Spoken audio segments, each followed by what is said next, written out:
Bill LeClair, and I was born and raised in Charlottetown, PEI. We had mom and dad, of course, and I have 2 sisters and a brother.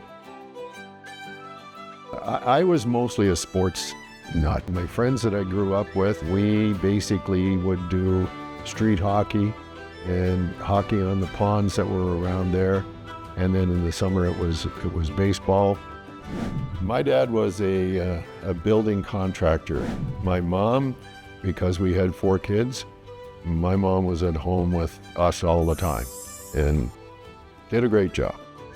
My brother Laurie is a wizard with wood, and I'm not that guy, honestly. Laurie could go and fix something. I call somebody to fix something. That's where we go. Graduating from UPEI with a business degree, it was off to St. John's to work in marketing for the phone company. Their idea was, if you wanted a telephone, you phone us. We don't need to be marketing. So that didn't work out very well. After a couple of years, Bill applied for a job at Imperial Oil. He didn't get the job, but the interviewer had some advice for him. Then he asked me, what do you think you want to do? And I said, well, I'm thinking I'd like to do maybe an MBA. He said, don't do an MBA. He said, you be a lawyer. I said, oh, okay. So I did. I applied. I had no intention of being a lawyer. I applied. I got into Dal Law School. I met up with 2 guys. They said to me, why don't you come west and we work for Brewster's in the summertime. So I became a bus driver for Brewster's. That's how I paid my way through law school. I graduated and I came west. Being a young single guy, Bill went to a singles dance at the Progress Club, where the smooth talker met his match. This lady named Marie came up and said, could I have those 2 chairs? And I said, you can have those 2 chairs as long as you sit at this table. So she called Terry over and they sat down. And with that little pickup line, which was one of the, I term it one of the greatest all-time pickup lines you could ever have, that started a 45-year relationship.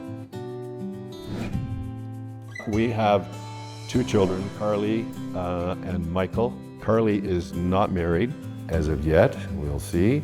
Michael is married, he's got 3 sons.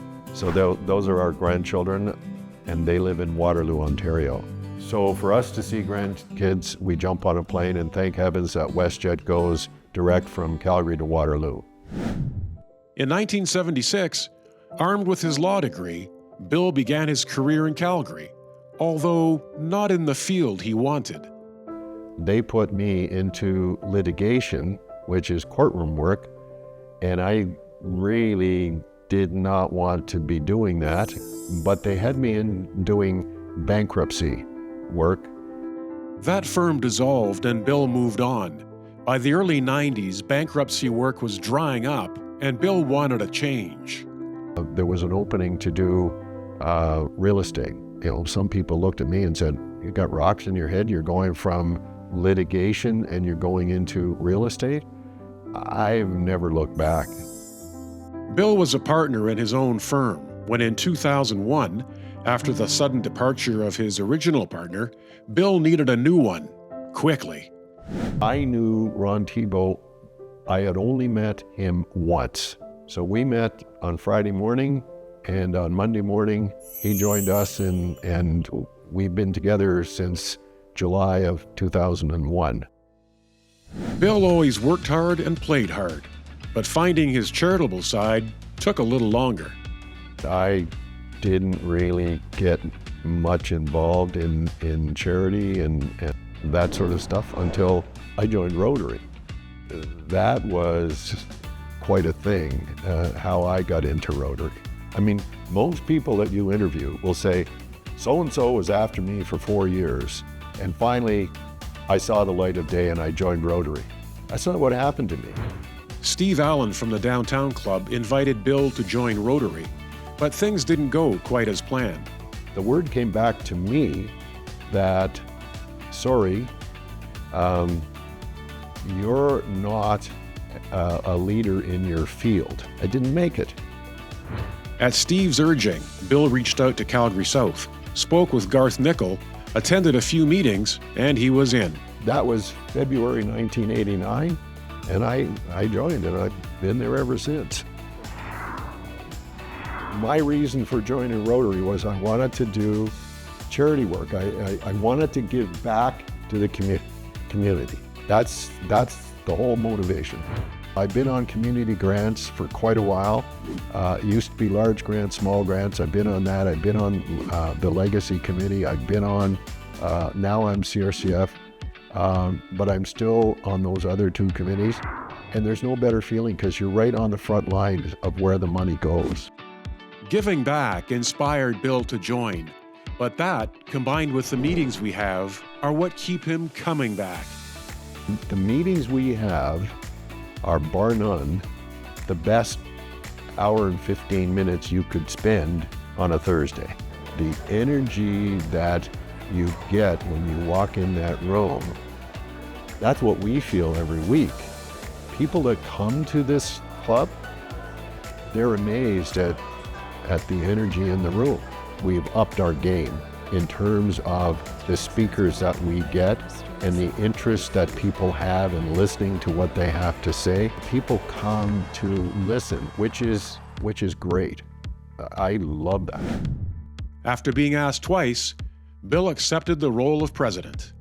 I thought to myself, I'm going to be a working president because if I wait till I retire, I may never be president. I remember George Deegan walking up to me, and George likes to give his little speech to the incoming president, and he said, "Don't you dare go past 1:30. So the highlight of my year was I kept every single meeting. I ended it at 1:30. The club's planning committee suggested a new name for the club. Bill was on board, but little did he know the challenges that lay ahead. We chose the name, but we had to get approval from Rotary International. That was excruciating.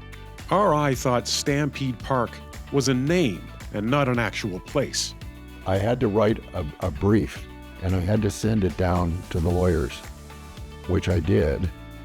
And in that letter, I put a little paragraph in that if you think that this is just a name, it is not a place, you should go ask your incoming president, because his mother was from Calgary. So that was a bit of a struggle, but we got through it. I think Rotary is important for what they do in the community, and I think it's also good for our own souls, if you will.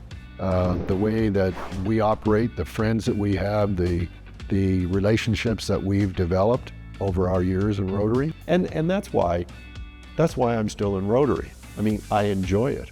I love it.